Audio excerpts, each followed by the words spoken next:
후원 한번 한다고 언론이 갑자기 바뀌기야 하겠어요? 하지만 지나보면 알걸요? 매달 하는 후원이 언론을 어떻게 바꾸는지. 좋은 활동이 쌓인다. 좋은 언론을 만든다. 민주언론 시민연합. 제가 다음으로 전해드릴 얘기는 네. 오랜만에 YTN을 들고 왔습니다. 우리가 저번에 한번 소개해드렸는데 네. YTN이 개편을 앞두고 있어요. 그죠. 12월 3일 다음 주 월요일부터. 저는 기대가 되는 게 YTN에서 이 개편하면서 이목을 끌어야 되지 않습니까? 분명히 단독 보도가 나올 겁니다. 메인 프로그램에서. 네. 그렇겠네요. 개편 그래서, 이후에 네. 12월 3일 날. 그죠. 그럴 수 있겠네요. 그래서 뭐가 나올까? 가능성 충분합니다. 뉴스타파와 협업도 하고 있고. 그죠. 예. 네. 그래서 어떤 프로그램에서 어떤 단독이 나올 것인가 제가 예상을 좀 해봤는데. 그러네. 저는 노종면 앵커가 나오는 그럴 것 프로그램에서 같아요. 뭔가 단독이 나올 거다. 그런 상상을 한번 해봅니다. 맞습니다. 그럴 것 같아요. 네. 노종면 앵커가 또 3시간짜리니까 그렇죠. 기대가 됩니다. YTN이 12월 3일부터. 이래놓고 안 하면 어떡해. 내가 좀 민망해지는. 할 것 같기도 한데. 할 것 같기도 한데. 네. 아니면은 네. KBS, MBC처럼 전격 반성의 방송을 할 수도 있어요. 반성? 네. 저희가 그동안 잘못했다. 네. KM이 모두 그렇게 시작을 했었기 때문에. 첫 멘트로. 네. 그래서 보도도 꽤 길게 하고 MBC는 아예 PD수첩 정상화 이후에 첫 편이 아예 그런 반성의 회차였잖아요. KBS도 뭐 끝까지 KBS도 뉴스 9에서 그렇게 했었고 프로그램으로도 했었어요. 네, 프로그램에도 했었고 자기의 반성을. 아무튼 여러 가지로 했었기 때문에 YTN도 아마 그렇게 할 겁니다. 그런 식으로. 아무튼 12월 3일부터 개편, 대규모 개편을 앞두고 있기 때문에 굉장히 지금 분주한 상황이죠. 또 뉴스타파와도 업무 제휴를 맺어서 탐사 보도에 뛰어들 것 같습니다. 이제 YTN이 탐사 보도 해야 된다는 것은 진짜 민원연이 오래전부터 요구했던 것인데 기대가 높아지고 있죠. 그래서 저희가 그러면 개편 직전인 요새는 어떤가 YTN을 좀 살펴봤습니다. YTN의 주요 뉴스 프로그램인 뉴스타워, 뉴스톡, 뉴스앤이슈, 뉴스인, 뉴스큐, 뉴스통, 뉴스나이트까지 아침부터 밤까지 총 7개의 주요 뉴스 프로그램의 대담만 살펴봤습니다. 리포트를 다 살펴볼 수는 없기 때문에. 근데 YTN의 뉴스 대담을 살펴볼 필요가 있어요. 왜냐하면 이게 한 프로그램에 짧으면 한 2-30분, 길면 한 4-50분 해요. 약간 종편처럼. 네, 하나의 프로그램이에요. 그냥 그죠? 하나의 프로그램. 굉장히 길게 합니다. 이게 그렇게 뉴스를 하루 종일 하는 프로그램에서 그렇게 대담만 따로 꾸린다는 것은 그만큼 YTN이 그날 뉴스 중에 굉장히 중요하게 생각하는 이슈만 하는 거겠죠.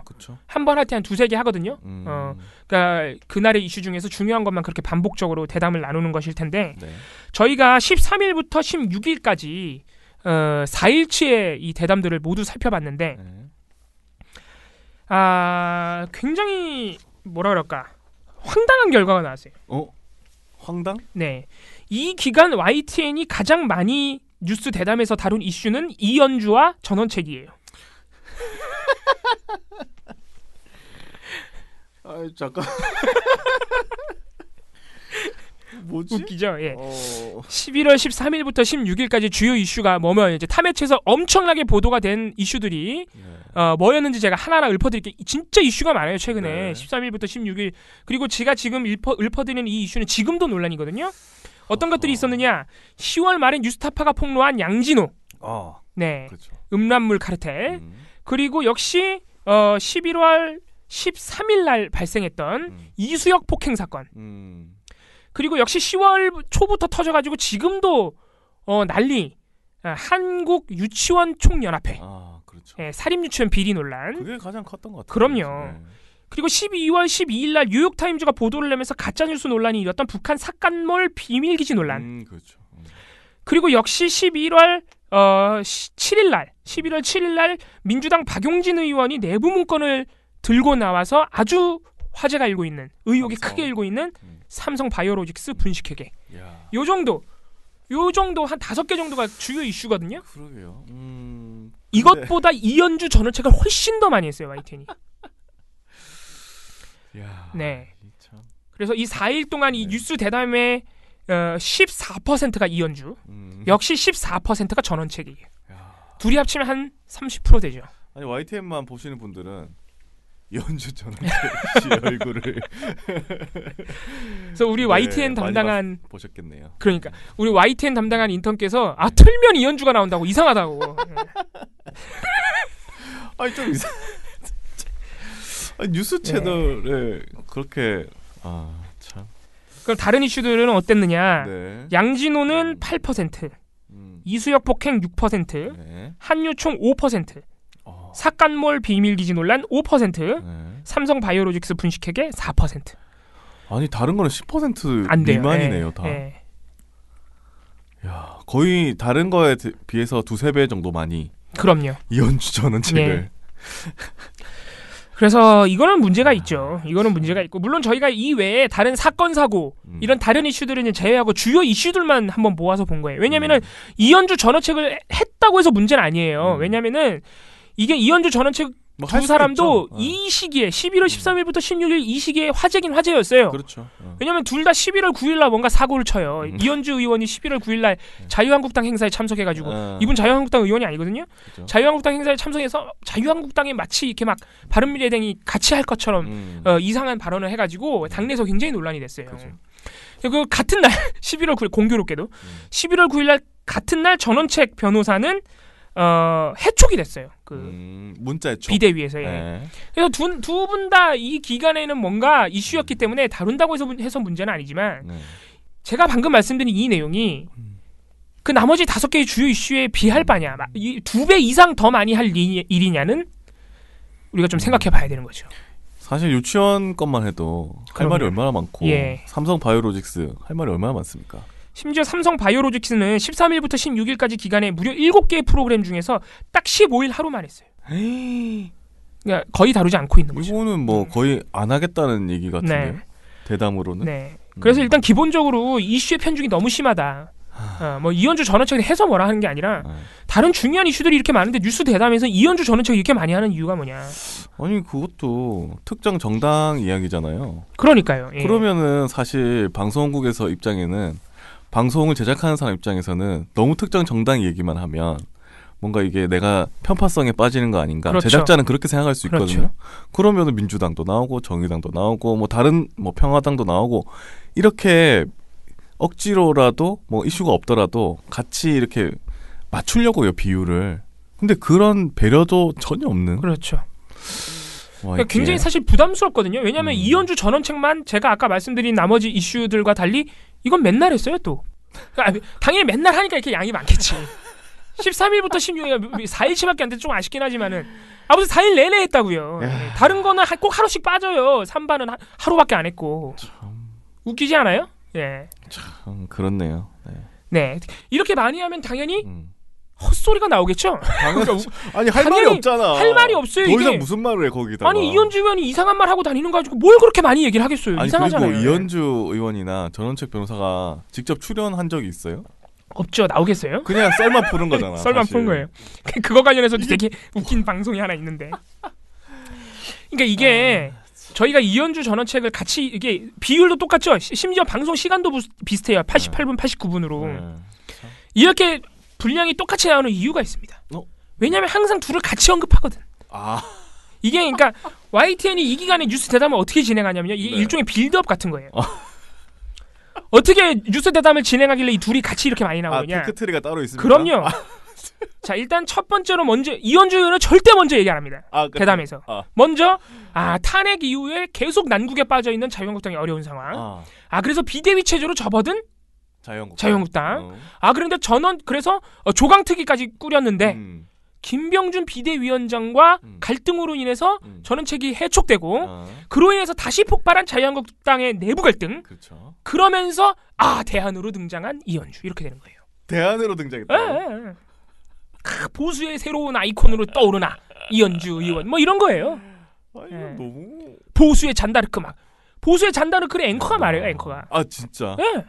보수의 잔다르크라는 별명도 붙었던데요. 막 이렇게 한단 말이죠, 앵커가. 네, 여자의 변신은 무죄라지만 정치인의 변신은 뭘지 최근 이렇게 방향을 급격히 틀면서 말씀하신 것처럼 보수 잔다르크다, 보수 여전사다 이런 별명까지 요즘 붙었던데요. 오늘은 또 어떤 메시지를 내놨는지 한번 들어보시겠습니다. 보수에서 잔다르크를 갖다 붙여. 그러니까 웃긴 얘기죠. 이게 무슨 이런 식으로 빌드업을 하다 보니까 이게 아까 이 PD님 정확하게 지적하신 대로 이현주 의원만 한 게 아니라 특정 정당, 자유한국당 얘기를 너무 많이 하게 된 거죠. 사실 그것까지 저희가 한번 분을 세워보려고 그랬어요. 자유한국당 얘기한 것까지. 근데 그렇게 하니까 너무 일이 많아지더라고요. 그러니까 이게 엄청나게 사실은 불공정한 방송이에요. 세상에. 네. 이렇게 하면 좀 곤란하죠. 이거 한 번이나 뭐 이현주 의원 전원책 변호사가 둘 다 논란이었으니까 한 번 정도 그렇게 할 수 있어요. 자유한국당이 이렇게 좀 이상한 일이 있다. 네. 근데 이거를 매일같이 이렇게 해버리면 그리고 이렇게 얘기하다 보니까 또 자꾸 이현주 의원이 영도에 연고가 있다. 왜냐하면 이현주 의원 고향이기도 하고 네. 영도 출마설이 계속 나와요. 이게 자유한국당 이렇게 입당할 것처럼 얘기를 했다 이런 논란이 일면서 또 김무성 의원이 마치 그럴 것처럼 또 언론 플레이하고 그러자 김무성 의원 지역구가 또 영도거든요. 네. 그래서 물려받는 거 아니냐 막 별의별 소리가 다 나오는데 이거를 자꾸 앵커와 패널이 YTN에서 계속 강조하는 거예요. 안 궁금해. 알았다고 한 번만 얘기하라고요. 안 궁금하다고. 이현주 의원이 영도가 고향인지 뭔지. 계속 얘기하는 거예요. 계속. 약간 이거 듣고 보니까 광고해주는 느낌인데요. 그러니까 좀 그렇다는 거죠. 그런 느낌이 든다는 거죠. 시청자로 하여금. 계속 그거를 인지를 시키고. 예. 가장 재밌는 방송 케이스가 있습니다. 아까 이 PD님이 말씀하신 네. 직접 불렀냐 그럼? 아니란 말이에요. 그렇죠. 더 웃긴 건 딴 사람 불러놓고 이현주를 불러봐요. 그렇죠. 이게 그러니까 제일 웃겨. 그러니까 바른미래당 김수민 의원을 불렀어요. 11월 16일 뉴스톡에서 네. 이건 인터뷰예요. 특정인을 한 사람만 불러서 인터뷰. 그러니까 대담이 아니에요. 그러니까 저희 모니터 대상이 아니었어요. 분석 대상이 아닌데. 그러네요. 우리 담당자가 YTN 계속 보시니까 지나가다가 김수민 의원 나와서 그냥 무심코 보다가 너무 웃겨서 보고서에 써준. 아하. 김수민 의원 불러놓고 앵커가 계속 이현주를 물어봐요. 계속. 바른미래당 이야기를 좀 여쭤볼게요. 네. 자, 이 바른미래당 이현주 의원이 최근 신보수를 내세우면서 이른바 반문연대를 주장하고 나섰는데요. 그 자유한국당 조광특위에서 나온 전원책 변호사도 같은 용어를 쓰고 있고요. 네. 묘한 이 교감이 있는 건 아닌가 뭐 저는 개인적으로 그렇게 보는데 초선 의원이 보시기에는 어떻게 보십니까? 반문연대라는. 글쎄요. 이제 반문연대. 누구를 반대하는 거잖아요. 예. 반대를 위한 반대라고 보여질 수 있을 만한 충분한 이제 오해 소지가 있죠. 예. 좀 조심스럽게 말씀드린다면. 그러면은 곧 바른미래당과는 함께하기 어렵다 이런 말씀이신 건가요? 이제 그거는 이제 본인이 생각하실 문제고요. 네. 이현주 의원도 저희가 좀 하나만 더 여쭤볼게요. 그 결국엔 좀 나갈 거라고 보세요? 왜 제가 계속 여쭤보냐면 네. 어제 그제 전원책 변호사가 이런 얘기를 했었어요. 자유한국당 일부 의원과 바른미래당 일부 의원들과 계속 대화하고 있다. 특히 또 바른미래당은 여성 의원이라는 표현을 썼거든요. 우리 의원님 거기에 혹시 포함되시나요? 저는 아닌 것 같고요. 예. 뭐 이현주 의원. 김정은 위원장이 이제 뭐 연내 답방 문제가 지금 관심인데 김정은 위원장 방남 환영단 현수막을 내건 것에 대해서 이현주 의원이 강하게 비판했다고 하던데 네. 이런 문제는 어떻게 보시나요? 글쎄요. 이현주 의원님의 표현에는 그런 측면에서 아마 이현주 의원님도 발언을 하시지 않았을까라고 생각합니다. 그 말씀 굉장히 조심스럽게 하시는데 그럼 딱 하나만 더 여쭤볼게요. 그러니까는 바른미래당의 당원 당규에 보면 개혁적 보수, 합리적 진보 이런 거 아닌가요? 그렇죠. 그러면은 그 최근에 이현주 의원의 대표적인 발언 중에 하나가 박정희 전 대통령은 천재. 동의하십니까? 굉장히 자극적인 질문을 저한테 물어보시는데. 예, 자극적인 질문인가요? 이현주 의원의 발언이 자극적인 게 아니고요? 이현주 의원님의 발언도 자극적이고요. 그 박정희 대통령이라는 그 단어 자체가 사실은 어떤 계속 이렇게 물어보는 거예요. 이현주 의원에 대해서. 아니 이 정도 되면 저는 김수민 의원이 자리를 박차고 일어났어야 된다고. 약간 짜증이 나셨어요. 그래서 대답하시는 게 제가 본인이 아니어서 모르겠지만 이현주 의원님의 정치적 행보에 대해서 제가 본인이 아니니까 말씀드리기가 애매합니다. 이거는 자기들이 섭외를 해놓고 왜 딴 사람 얘기를 신뢰죠. 물어봐. 신뢰. 그래서 한 인터뷰 후반부에는 김수민 의원이 질문이 굉장히 자극적이시네요. 그러니까 굉장히 난색을 표했어요. 김수민 의원이. 그래가지고 이렇게 이현주 의원을 많이 하는 것도 모자라서 다른 사람 불러놓고 주구장창 이현주 의원만 물어봤다. 그래서 YTN이 개편을 앞두고 있지만은 저희가 비포 앤 애프터를 봐야 되니까 YTN을 본 거죠. 또 최근에. 그렇죠? 앞으로 개편되는 프로그램에서는요. 이렇게 이슈의 편중이 있어서는 안 되고 그리고 저희가 지금 오늘 제가 지금 자세하게 말씀드리진 않았지만은 우리가 이때 모니터했던 패널 그 대담의 대부분이 그 특정 패널이 너무 많이 나와요. 특히 이종훈 평론가가 정말 많이 나오거든요. 이종훈 평론가가 이게 대표적인 보수 종편 패널인데 이제 YTN에서 주로 활동을 하세요 이제. 아 그래요? 네, 그러니까 나름대로 급이 올라갔죠. 근데 이분이 이상한 말 진짜 이현주 의원 되게 좋아해요. 아 그래요? 네, 이현주 의원에 대해서 계속 호감을 표한다고요. 그러니까 요새는 뭐 이현주 의원 행보에 대해서 논하다가 뭐 이런 거에 대해서 철새라고 비판하는 분들도 있지만은 국회의원들의 행보는 뭐 조금 전에도 우리가 얘기를 좀 했습니다만 역시 당선 가능성이라는 것에 초점이 늘 맞춰진다. 그래서 이번 경우에도 그렇게 보면 이거 뭐 도대체 놀라운 일도 아니다. 과거 같았으면 야 철새 정치다라고 굉장히 비판을 많이 했을 텐데요. 요즘 하도 흔해서 비판하는 것조차도 좀 식상한 그런 감이 없지 않아 있습니다. 그래서 이걸 가지고 뭐라고 지금 이제 얘기가 참 뭐하긴 한데. 그래서 이렇게 특정 패널이 계속 나오는 대담을 편중된 이슈로 계속 할 거면 이제 개편된 뉴스에서는 이거 안 해도 되잖아요. 대담을 좀 안 했으면 좋겠다. 너무 많이 해요. 이게 굳이 모든 뉴스 프로그램에서 이렇게 대담을 다 해야 됩니까? 다른 코너로 차라리 인터뷰를 늘리는 게 낫죠. 이렇게 오늘 또 비판만 하니까 좀 그런데 최근에 YTN 뉴스에서 사실 변화가 보였어요. 아 그래요? 예를 들어서 YTN에서 최근에 그 삼성이 반올림 그 반도체 노동자 이제 그 방사능 관련 산재 피해에 대해서 공식 사과했죠. 그래서 황상기 아버님을 포함한 반올림에서 충분하지는 않지만은 그 사회적 대합의를 받아들였어요. 그래서 굉장히 이게 저 오랜 싸움의 끝이 난 상황인데 물론 앞으로 어떻게 해야 되는지 삼성이 어떻게 하는지 두고 봐야 되지만 11월 23일 YTN 뉴스 통해서 황상기 아버님을 그래서 직접 불렀어요. 인터뷰를 했어요. 근데 황상기 아버님만 부른 게 아니라 한혜경 그 삼성전자 노동자이신데 이분이 이제 뇌종양으로 투병하고 계세요. 그리고 김신여 씨는 이 한혜경 씨의 어머니로서 이 세 분이 이제 반올림에서 정말 고생 많이 하시면서 피해자들 구제를 이끌어내신 주요 인물들이에요. 한혜경 씨는 뇌종양 투병이 이게 굉장히 지금 병세가 악화돼가지고 굉장히 힘드신 상황이 걷지도 못하거든요.